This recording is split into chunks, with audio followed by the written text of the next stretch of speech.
Tarcísio diz a empresários que dará indulto a Bolsonaro se vencer em 2026. Tá, vamos lá, vamos analisar o que é esse indulto, o que muda na vida do Bolsonaro. Primeiro, Tarcísio ele vai de fato ser candidato. E é o candidato mais competitivo do bolsonarismo, né? Aquele que tem mais chances de chegar ao segundo turno, quem sabe até ganhar a eleição, que eu espero que não aconteça.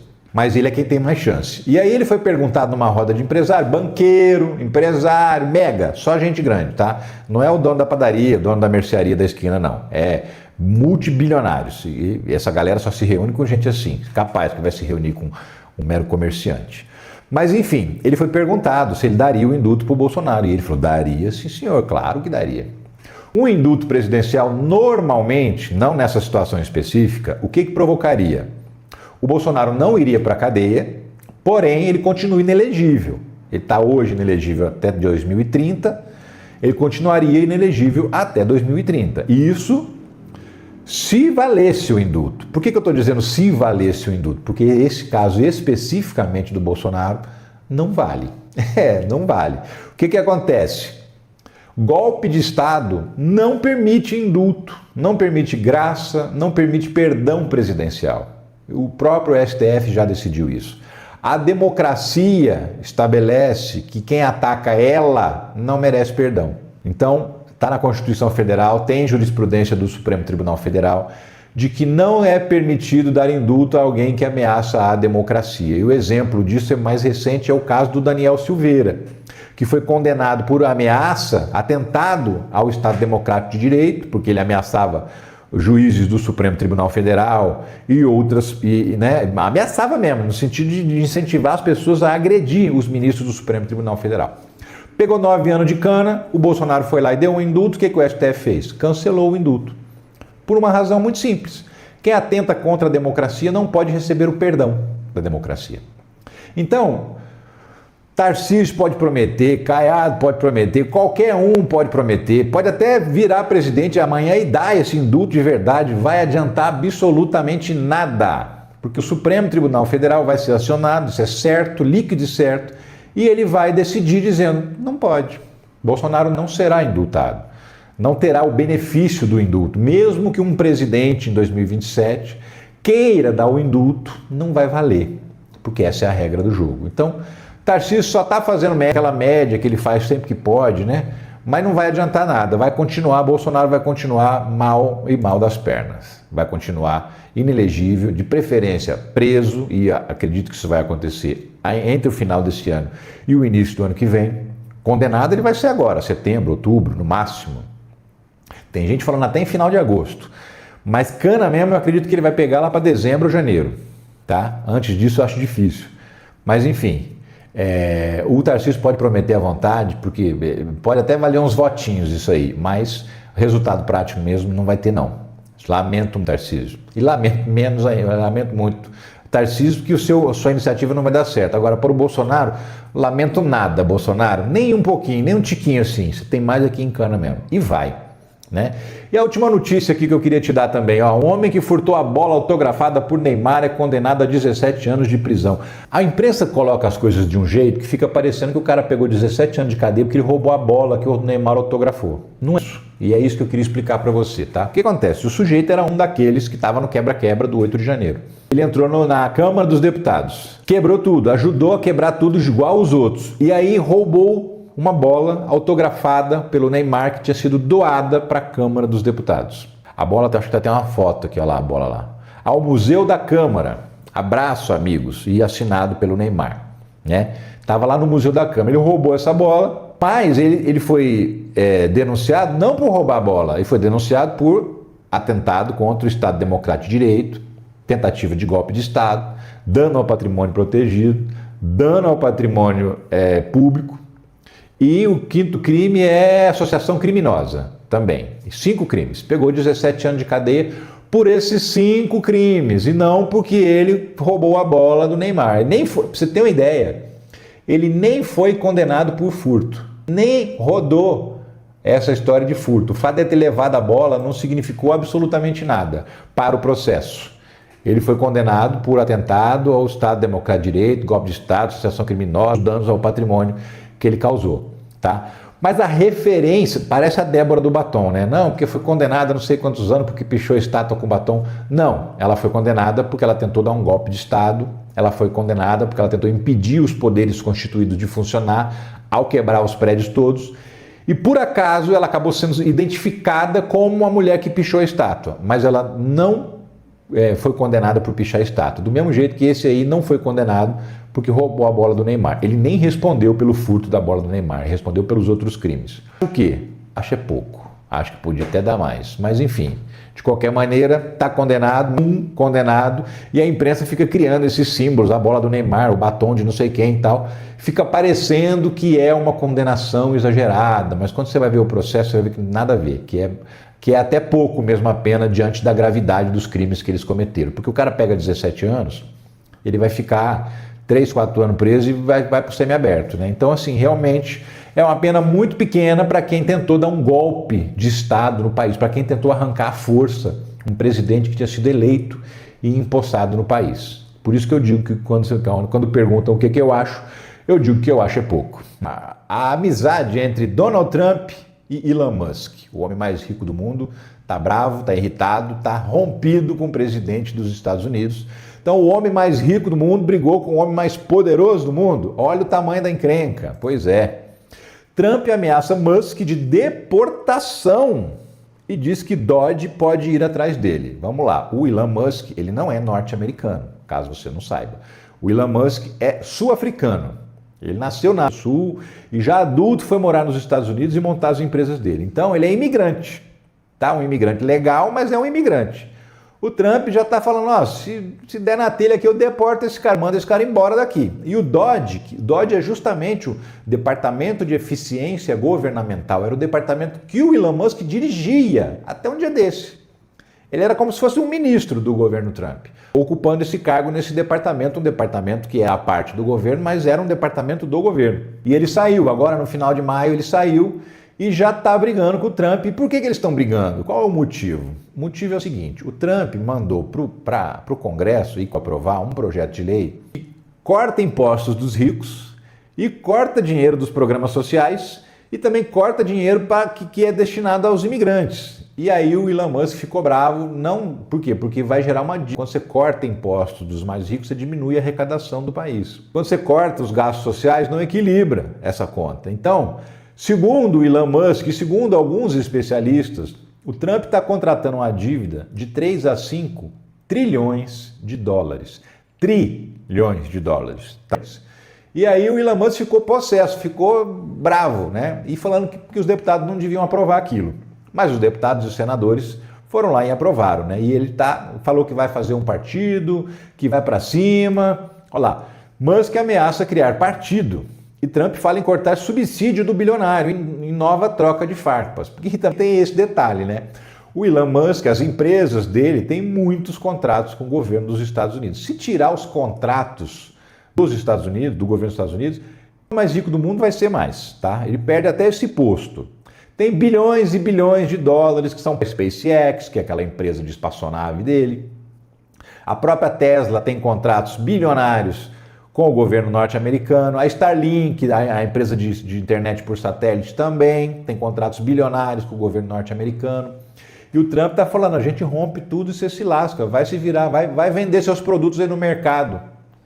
Porque se ele sabe que se ele fizer isso, ele leva as empresas do Elon Musk à falência. E ó, ações da Tesla despencam depois de Trump sugerir a repórteres que poderia deportar Musk. Caíram 7% num dia as ações da Tesla. Um dia. 7%, olha o tanto. Só porque o Elon Musk falou, que o Trump falou, ó, não estou gostando dessas coisas que o Elon está falando. Ele disse isso mesmo para os repórteres. E aí foi perguntado, e aí, mas você pensa em deportar o cara, mandar o cara embora dos Estados Unidos? E aí o Trump respondeu, vou ter que ver isso aí, vou ter que dar uma olhada nisso aí, avaliar bem se é possível a gente fazer isso aí. Ou seja, ele está disposto a fazer, ou no mínimo está soltando uma bravata para ver se o Elon Musk baixa a bolinha, né? Mas conhecendo o Elon Musk como a gente conhece do noticiário, o tanto que ele é arrogante, o tanto que ele é prepotente, acho difícil ele recuar. De qualquer maneira, a briga está aberta, escancarada entre Donald Trump e Elon Musk. E eu aqui firme e forte, se tivesse uma bandeira, eu estava aqui, abanando a bandeira, em defesa da briga, que a briga vença essa batalha. E ó, vamos seguir aqui que tem mais assunto para a gente tratar, hein? Assunto bom, inclusive, notícias assim, essa foi uma notícia que realmente teve destaque. É raro isso acontecer, mas essa teve destaque. O governo federal lança Plano Safra 2025-26, 516 bilhões de reais para o agro. Teve destaque porque é o agro, né? Se é o agro, todo mundo dá destaque na imprensa. O agro é pop, não é assim que eles falam, né? Eles gostam, o agro põe muito dinheiro na imprensa, muito dinheiro. Então o agro está sempre ali recebendo os privilégios também dessa mesma imprensa. Por isso que esse assunto teve grande destaque. Mais uma vez, pelo terceiro ano consecutivo, o Plano Safra é recorde. É o maior que já existiu. Tá? 2023, 2024, 2025. Foram anos em que o Plano Safra bombou, explodiu por conta do governo Lula. Né? O agro que odeia o Lula, o agro que ameaça, que financia golpe contra o Lula, é o mesmo, que quase não paga imposto, é o mesmo agro que está sendo privilegiado mais uma vez pelo governo Lula. 516 bilhões de reais para os fazendeiros. Isso aí é o quê? Que dinheiro é esse? É dar para eles? Não, esse dinheiro é financiamento para as suas lavouras. O financiamento a um juro baixíssimo, é tão baixo que se você pedir dinheiro emprestado para tua mãe, é capaz dela cobrar mais juro do que o Plano Safra, tá? No dinheiro que ele empresta para esse agricultor, para ele plantar, para ele criar gado, para ele fazer, enfim, o trabalho dele. 89 bilhões desse total vai para o pequeno e médio agricultor, tá? Agricultura familiar, aquela coisa, a pequena propriedade que geralmente é quem mais produz alimentos, inclusive. Porque quando a gente fala o agro, a gente não está falando do pequeno e do médio. Agro é outra coisa, tá? O agro é o grandão, é o super fazendeiro que tem milhares de hectares e que geralmente não planta comida, alimentação. Geralmente ele planta soja, que vai virar ração para gado, ele planta cana para virar etanol ou açúcar. Mas arroz, feijão, milho, mandioca, não planta essas coisas. O agro não planta a comida que você come na tua mesa, tá? O agro não planta isso. E a maior parte do que o agro produz também é para exportação. E uma exportação que não paga imposto. Então, assim, é sem dúvida nenhuma o setor da economia mais privilegiado de todos. E a gente está vendo mais uma vez o privilégio. E mesmo assim, mesmo sendo tão privilegiados, eles continuam contra o governo Lula e fazem tudo para detonar. Pra você ter uma ideia, o Lula não pode ir numa feira agropecuária tranquilo, que vai ter encheção de saco. O que explica isso? Explica, me diz aí, vai no comentário, desce aqui no comentário e diz para mim, o que o Bolsonaro fez para o agro? Quais foram os planos safra do período Bolsonaro? Muito menores do que esses que o Lula está fazendo. E mesmo assim, os puxa-sacos, os borra-bota lá do agro ficam puxando o saco do Bolsonaro. O que não acontece com o pequeno e médio agricultor, que esse sim sabe reconhecer. Além dele ser mais importante para a nossa alimentação, para a inflação dos alimentos, porque se ele produz mais alimentos, o preço do alimento cai. Então, o pequeno e médio agricultor não é esse ignorante, esse idiota que o grande produtor do agro é. O pequeno produtor sabe reconhecer que está sendo ajudado, está tendo colaboração do governo para poder crescer. Né? E tomara que ele não cresça demais e vire um idiota igual os outros grandões do agro. Tomara. Mas enfim, de qualquer maneira, o Plano Safra é recorde, mais uma vez, o governo Lula fazendo isso. O governo prepara mudança em imposto de veículos e volta do carro popular. Essa é uma notícia importante, porque a gente pensa bem, hoje um carro mais barato do mercado custa aí por volta de 60, 70 mil reais. Isso é popular? Nunca, né? Nem aqui, nem em lugar nenhum. Mas o governo está falando, olha, a gente precisa voltar a ter o carro popular. Eu acho que está na hora da gente voltar a ter o carro popular. E para fazer isso é necessário baixar imposto, porque entre 35% e 40% do valor de um carro no Brasil é imposto. Imposto estadual, imposto federal, né? Tem o IPI, que é imposto de vários impostos que somam aí quase metade do valor do carro. Então, agora foi aprovado um projeto recente, o projeto chama Mover, que é justamente para incentivar a eletrificação de veículos, para incentivar veículos que consomem, que são pouco poluentes, por exemplo, né, o que investe no etanol. E aí o governo está querendo fazer o quê? Justamente criar uma categoria de veículos que são pouco poluentes, que são menos potentes, porque quanto maior a potência, também maior consumo de combustível, maior a poluição. Então, a gente está acostumado aí, ficou durante muitos anos vendo os carros com motor 1.0, né, os carros populares que existiram durante muito tempo e que sumiram justamente porque o preço não é mais popular. E aí o governo quer classificar de novo esses veículos assim de potência mais baixa e mais econômicos e também menos poluentes, para que esses veículos tenham um incentivo fiscal para que eles possam custar muito menos do que custa hoje o carro mais barato do mercado. E aí sim, a gente poderia chamar isso de carro popular. E é o que o governo pretende trazer de volta, o carro popular. Quem diria? Mais uma para benecia a classe média, obviamente, porque o pobre não tem dinheiro para comprar um carro nem popular, nem que ele custe 30 mil, metade do que custa hoje. Mas a classe média acaba conseguindo comprar, né? E é a classe média que vai ser a principal beneficiada. Tem uma outra notícia que eu queria comentar com você, que é o seguinte: um senador bolsonarista possesso com esse negócio de aumentar deputado. E aí ele está pedindo para o Lula, o cara é bolsonarista, hein? Está pedindo para o Lula vetar, porque agora falta o Lula, né? Vai para a sanção do Lula. Olha só, o senador bolsonarista pede que Lula vete aumento no número de deputados. É um escárnio. De quem que a gente está falando? Do Cleitinho, lá de Minas Gerais. Eu não vou botar vídeo dele falando bobagem aqui não, porque me dá ânsia só de ver o Cleitinho falando, tá? E eu acredito que você também nem queira ver. Mas eu te conto, que é o mais importante. O Cleitinho está dizendo, olha, é um escárnio, é um absurdo a gente falando em cortar gasto, e vocês aumentando o número de deputados, isso é inaceitável. E está dizendo para o Lula vetar. E o que o Lula vai fazer? Vai vetar? Não vai vetar, nem também não vai sancionar. É isso que eu consegui apurar, que é o que vai acontecer. Porque é o seguinte, vamos lá. Quando a Câmara aprova um projeto de lei, ele vai para o Senado. Se também for aprovado no Senado, ele vai para o presidente, para a sanção presidencial, né? O presidente pode sancionar ou vetar. Quando é PEC, proposta de emenda à Constituição, não tem sanção do presidente. Aprovou no Congresso, ela é promulgada e está valendo. O que o Lula pode fazer nesse caso? Ele pode não vetar e nem sancionar. Ele pode simplesmente ignorar.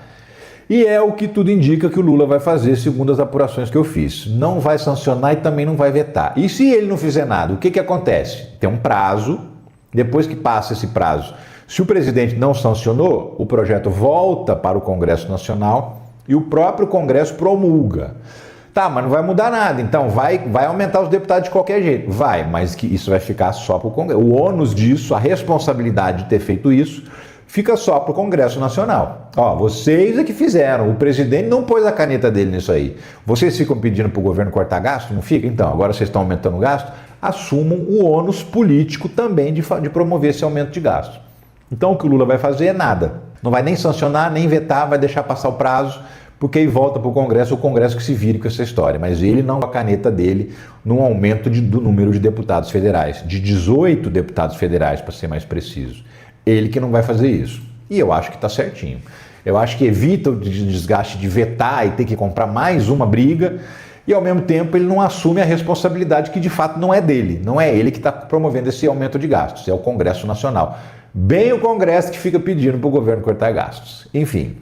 Ó, outra questão aqui, que é um outro candidato a presidente que já está prometendo que vai dar indulto para o Bolsonaro se ele ganhar a eleição.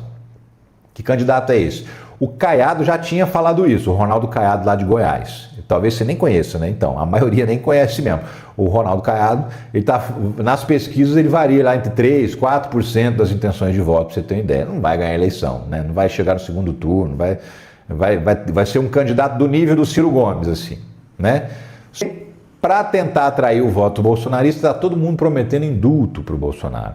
Agora apareceu um outro que você conhece bem, diferentemente do Caiado, né? E você lembra que eu falei que eu tinha uma dica de renda extra para você? Possivelmente você está precisando de uma grana. Quem não está, né? Então, o trabalho não está dando a grana suficiente, você precisa de uma grana a mais. Olha essa dica que eu tenho para você aqui. Essa aqui é uma mensagem que eu recebi do Carlos Matos. Claro que todas essas mensagens foram autorizadas a serem exibidas aqui, né? O Carlos, ele tem emprego, ele trabalha numa fábrica, vai lá, 10 horas por dia trabalhando na fábrica, mas cheguei em casa, estou aqui me dedicando e tal.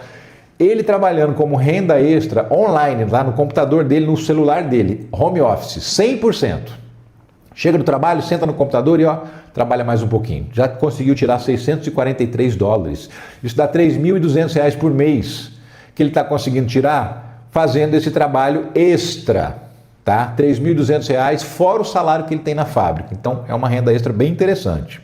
Mas tem gente que faz disso renda principal. Olha só, o Paulo Rodrigues, 4 meses de dedicação, está tirando $2.154, isso são R$11 mil por mês. Ele clicou nesse link que aparece aqui na descrição do vídeo, ó. O primeiro link de cima aqui. tá? Que conversou com o Clayson, entrou na parada e está felicíssimo, ganhando 11 mil reais por mês. Imagina a Cláudia Oliveira, que falou, já toquei fogo na minha carteira de trabalho, já saí do meu antigo emprego. Claro que ela está brincando, né, assim, de tocar fogo na carteira de trabalho, mas ela já saiu do emprego antigo, que ela não aguentava mais, e agora ela trabalha dentro da casa dela, no horário que ela quer, do jeito que ela decide, está ganhando 3.134 dólares. Isso equivale a mais de 16 mil reais por mês, 16.500 mais ou menos. É o que a Cláudia Oliveira está faturando. Feliz da vida. Então, a dica que eu tenho para você é justamente essa. Clica nesse link que aparece aqui, o primeiro de cima aqui, ó, na descrição do vídeo. Vai abrir você vai conversar com o Clayson, ele vai te explicar tudo que você precisa saber.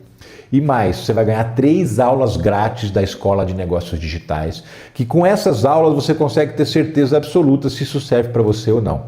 É trabalho honesto, trabalho decente, não é bet, não é tigrinho, não é curso de vender curso, não é pirâmide, nada disso. Trabalho real, verdadeiro. Existem inúmeras oportunidades de se ganhar dinheiro na internet.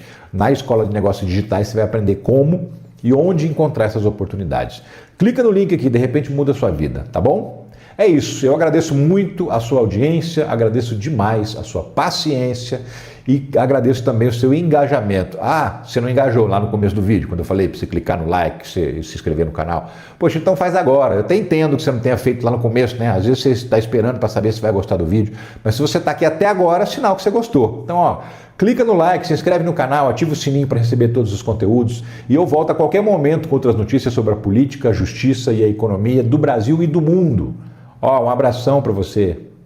Tchau.